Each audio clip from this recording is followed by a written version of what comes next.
നോക്കണേ. എടാ അന്ന് നമ്മളെ മാങ്കയുടെ റെസിപ്പി ഇട്ടപ്പോഴേ ഒരാളൊരു കമന്റ് ഇട്ടിരുന്നു ഒരു ബ്രെഡ് കേക്ക് ഉണ്ടാക്കി തരാൻ. നീ എനിക്ക് ഉണ്ടാക്കി തരുമോ? ഓക്കെ.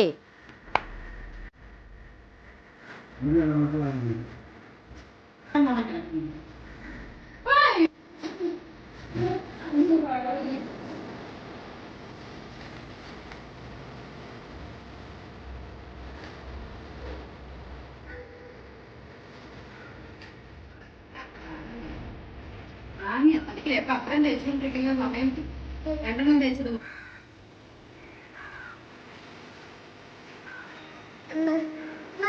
ഇത്രയും കാണിച്ചിട്ട് ബാക്കി മുക്കം ചെയ്തു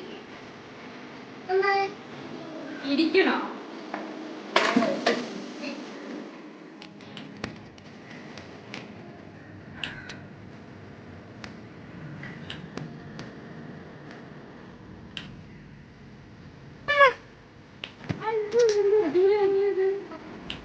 എങ്ങനെയുണ്ടോ അമ്മ?